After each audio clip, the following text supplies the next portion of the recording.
मकर संक्रांती हा केवळ तिळगुळाचा किंवा पतंगाचा सण नसून त्यामागे अनेक परंपरा आहे. घरामध्ये लहान मुलाचं बोरन्हाण केलं जातं. एक अतिशय सुंदर आणि आनंदाचा पारंपरिक समारंभ. बोरन्हाण हा सोहळा केवळ संस्काराचा आणि परंपरेचा भाग नसून आनंदाचा, आशीर्वादाचा, शुभेच्छाचा आहे. संक्रांतीचा सण जसा स्त्री वर्गासाठी, नवीन लग्न झालेल्या जोडप्यांसाठी खास असतो, अगदी त्याचप्रमाणे लहान मुलांसाठी देखील खास असतो. कारण की संक्रांतीला म्हणजे मकर संक्रांतीला दुसऱ्या दिवशी अनेक घरामध्ये लहान मुलाची बोरन्हाण हे केलं जातं. बोरन्हाण म्हणजे काय? तर बोरन्हाण या नावामध्ये याचा अर्थ दडलेला आहे. बोरन्हाण घातलेली आंघोळ. बोरं म्हणजे बोर आणि स्नान म्हणजे अंघोळ. तर आजच्या व्हिडिओमध्ये आपण मकर संक्रांतीच्या दिवसामध्ये लहान बाळाला किंवा लहान मुलांना बोरन्हाण कधी आणि कसे घालावे आणि कोणत्या रंगाचे कपडे चुकूनही घालू नये, किंक्रांतीला नाही जमलं तर आपण बोरन्हाण कधीपर्यंत करू शकतो, अशी बोरन्हाणविषयी संपूर्ण माहिती आपण आजच्या व्हिडिओमध्ये पाहणार आहोत. त्यामुळे तुम्ही हा व्हिडिओ शेवटपर्यंत नक्की पहा आणि चॅनलवरती नवीन असाल तर सबस्क्राईब करा. आणि हा व्हिडिओ आपल्या ज्या मैत्रिणी मुलं 5 वर्षाच्या आतील असतील अशा मैत्रिणींना नक्की शेअर करा, जेणेकरून त्यांनाही बोरन्हाण याचा सोहळ्याविषयी संपूर्ण माहिती भेटेल. यावर्षी मकर संक्रांती ही 14 जानेवारीला बुधवारी साजरी केली आणि त्याच्या दुसऱ्या दिवशी म्हणजे आज 15 जानेवारीला गुरुवारी करी दिन म्हणजेच किंक्रात आहे. किंक्रांतीच्या दिवशी घरातील लहान मुलांना बोरन्हाण हे घातलं जाते. तसे तर संक्रांतीच्या दुसऱ्या दिवशीपासून म्हणजे किंक्रांतीपासून रथसप्तमीपर्यंत या कालावधीत तुम्ही लहान मुलांना कधीही बोरन्हाण हे घालू शकता. खरं तर किंक्रांती दिवशी आवर्जून बोरन्हाण हे केलं जातं, पण ज्यांना जमणार नसेल तर त्यांनी रथसप्तमीपर्यंत कधी बोरन्हाण हे केलं जाते. लहान मुलांचं बोरन्हाण का करायचं यामागे एक पौराणिक कथा आहे. असं म्हटलं जातं की करी नावाच्या राक्षसीचा वाईट दृष्टी आणि वाईट विचार मुलांवर पडू नये म्हणून हा विधी करण्यात येतो. हा विधी सर्वप्रथम करी राक्षसापासून बचावण्यासाठी बाळ गोपाळ कृष्णावर करण्यात आला होता. तेव्हापासून ही प्रथा सुरू झाली. लहान मुलं हे कृष्णाचं रूप मानलं जातं, त्यामुळे करी राक्षसाची सावली आपल्या मुलांवर पडू नये म्हणून बोरन्हाण करण्याची परंपरा सुरू झाली. आता बोरन्हाण हे किती वर्षापर्यंत करावं, तर आपल्या घरातील 1 ते 5 वर्षाच्या बाळापर्यंत करतात. तुमचं मूल 5 वर्षाचं होईपर्यंत तुम्ही 5 वर्ष मुलांना बोरन्हाण हे घालू शकता. काही जण फक्त 3 वर्षाचं बोरन्हाण करतात. जशी तुमच्याकडे पद्धत असेल त्यानुसार तुम्ही करू शकता. एकूण 5 वर्ष केलं तरीही चालतं आणि बोरन्हाण हे मुलांचं आणि मुलींचं या दोघांचंही देखील करतात. तसेच बघा, बोरन्हाण हे शिशु संस्कार म्हणून बोरन्हाण केलं जातं. बाळ जन्माला आल्यानंतर बाळाच्या पहिल्या संक्रांतीला सर्वसामान्य बोरन्हाण हे केलं जातं. लहान मुलांना बदल्यात ऋतूची बाधा होऊ नये म्हणून या काळात उपलब्ध असलेले फळभाज्या जसे की बोर, ऊसाचे तुकडे, गाजर, भुईमुगाच्या शेंगा, कच्चा हरभरा, तिळगुळाचे लाडू, रंगीबेरंगी गोळ्या, चॉकलेट, बिस्किटे अशा सर्व वस्तूंचा त्यांना डोक्यावरून अंघोळ घातली जाते. यालाच बोरन्हाण असे म्हणते. मुलं जन्माला आल्यानंतर येणाऱ्या पहिल्या संक्रांतीला लहान मुलांना बोरन्हाण घातलं जातं. भारतीय संस्कृतीमध्ये सणावारासोबत बदलत्या ऋतुचक्राचे आपल्या आरोग्यावर चुकीचे परिणाम होऊ नये म्हणून ही काळजी घेतली जाते. म्हणजेच संक्रांतीनंतर वातावरणामध्ये हळूहळू बदल होत जातो. या वातावरणाशी त्या शरीर सदृढ बनतं, असं त्यामागचं शास्त्रीय कारण आहे.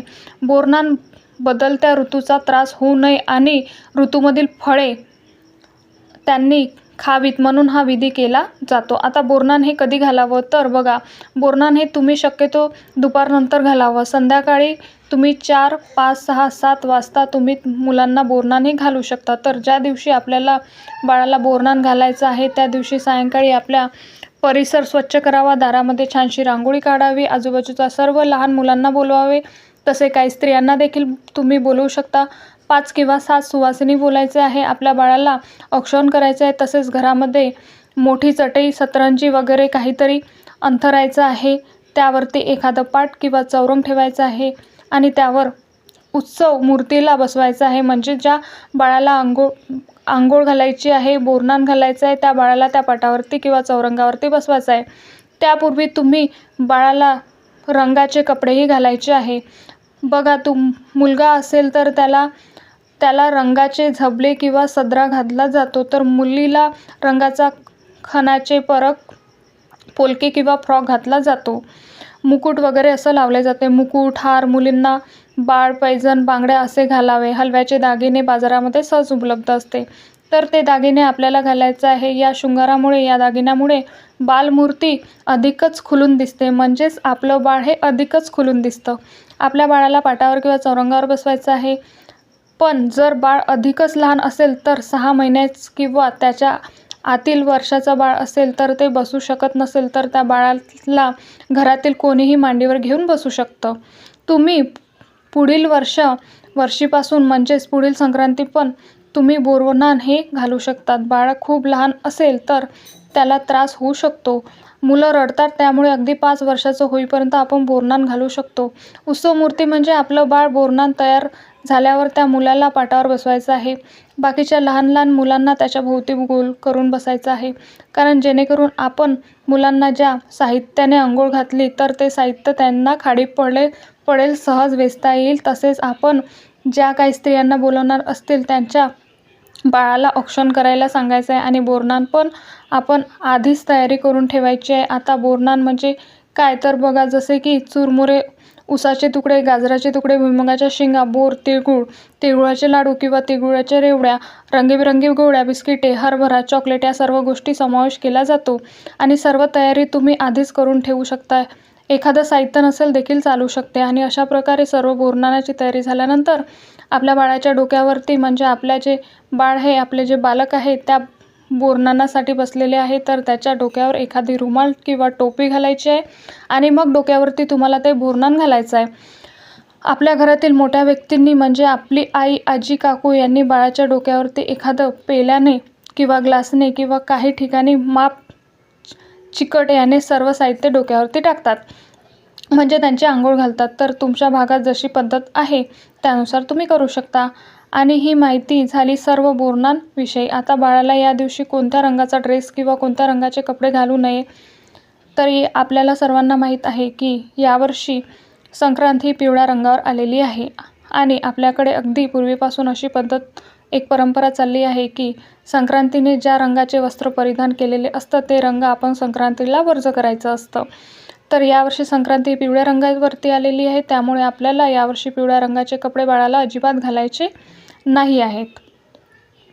तसे तर बोरनान करताना तुम्ही शक्यतो काळ्या रंगाचे कपडे घाला, कारण त्यावरती हलवीचे दागिने देखील अधिकच उठून दिसतात. त्यामुळे बाळ आपल्या अधिकच छान दिसतं. आणि जर तुम्हाला काळ्या रंगाचे कपडे घालायचे नसतील तर तुम्ही कोणत्याही रंगाचे कपडे देखील घाला. फक्त या दिवशी पिवळ्या रंगाचे कपडे घालू नका, कारण यावर्षी संक्रांत ही पिवळ्या रंगावर आलेली आहे. आणि म्हणून बाकी तुम्ही लाल, हिरवा, गुलाबी अशा गडद रंगाचे कपडे देखील घातले तरी देखील चालतात. बोरनानासाठी आलेल्या स्त्रियांना पण हळदी कुंकू लावून त्यांचाही मानसन्मान करायचा आहे. त्यांना हळदी कुंकू लावून तिळगुळ देऊन नमस्कार करायचा आहे. त्यांना वाण द्यायचा आहे. आणि बाळाला ज्या पदार्थाने आंघोळ घातली आहे ते पदार्थ आपण त्या ओटीमध्ये घालायचे आहे. त्याबरोबर लहान मुलांना पण आपण ते सर्व साहित्य वेचायला सांगायचे आहे आणि ते खायला देऊ शकता किंवा घरी घेऊन गेले तरी देखील चालू शकतं. कारण बोरनान माध्यमातून ती सर्व फळं लहान मुलांच्या सीझनमध्ये म्हणजे या ऋतूमध्ये पोटात जावी हा त्यामागचा खरा हेतू असतो. कारण या ऋतूमध्ये येणारी फळं खाण्याची सवय त्या बाळांना, त्या मुलांना लावायची असते. हा अनोखा एक प्रयत्न आहे. बाळावर सगळ्यांचं प्रेमाचा वर्षाव होऊ दे, बाळ सुखमेव असू दे, यामागचा हा उद्देश असतो. तर अशा प्रकारे तुम्हीसुद्धा तुमच्याकडे लहान बाळ असेल तर त्याचे बोरनान हे नक्की करा. रक्तसप्तमीपर्यंत तुम्ही कधीही बोरनान हे करू शकता. आता आपण जाणून घेऊया बोरनान करताना मंत्र देखील म्हणायचा आहे. तर ते मंत्र कोणते आहे बघा. बाळावरती बोर टाकताना जे मंत्र आहे तो मंत्र म्हणायचा आहे. बोर बोर ये गणपती बाप्पा ये, नारायण नारायण ये, लक्ष्मी सरस्वती ये, सकू सकू पाणी दे, तुपात लोणच कालवू दे. त्यानंतर बाळाला फळ, बोर, खोबरे, अन्य गोष्टी टाकायचा म्हणायचा आहे. झडा पिढा टळो, बाळाचं आयुष्य वाढावं. त्यानंतर बाळाला आशीर्वाद देताना बोलायचं आहे. सुखी समाधानी यशस्वी हो, दीर्घायुष्य हो, लाभो, आईबाबाचं नाव मोठं कर, असं आपल्याला बोलायचं आहे. आपल्याकडे जी रीत असेल जी पद्धत असेल त्यानुसार हे मंत्र म्हणत बाळांना आशीर्वाद हे या दिवशी आवर्जून द्यायचं आहे. तर बोरनान हा केवळ एक विधी नाही तर आपल्या संस्कृतीतील आनंदाचा आणि एकत्रितपणाचा उत्सव आहे. या समारंभातील मंत्र, फळ आणि खेळ यामागे मुलांना उज्ज्वल भविष्यासाठी प्रार्थना आणि शुभेच्छा दिल्या आहे. बोरनानाचं नवं रूप हल्ली वाढदिवस, बारसे व अन्य कोणतेही सोहळे भव्य दिव्य करण्यासाठी हल्ली पालक वाटेल ते करतात. काही पण हा सोहळा करण्यासाठी खास ऑर्डर करतात. त्यात विशेष लक्ष दिले पाहिजे. कारण बोरनान करताना लहान मुलांच्या डोक्यात ला किंवा अंगाला लागू नये म्हणून काळजी आपण घेतली पाहिजे. यासाठी छान छोटीशी छत्री वापरू शकता किंवा बोरन्हाण तुम्ही चुरमुरे लाडू घ्या, छोटी बोरं, चिंचा, गाजराचे तुकडे, भुईमुगाच्या शेंगा, रंगीबेरंगी गोळ्या अशा तुम्ही बिस्किट वगैरे वापरू शकता. मकर संक्रांतीमधील एक संस्कार आहे, प्रत्येक लहान मुलांच्या घरी आवर्जून करावा. आपल्या परंपराचा असा हा समृद्ध वारसा पुढे नेणे हीच आपली खरी जबाबदारी आहे. तर कसा वाटला तुम्हाला आजचा हा व्हिडिओ? आवडला असेल तर व्हिडिओला लाईक करा. माहिती उपयुक्त वाटली असेल तर व्हिडिओ लाईक नक्की करा आणि चॅनल सबस्क्राईब करून आम्हाला प्रोत्साहित करा. तसेच आपण सर्वांनी हा व्हिडिओ संपूर्ण पाहिल्याबद्दल आपण सर्वांचे मनपूर्वक आभार. श्री स्वामी समर्थ. जय जय स्वामी समर्थ.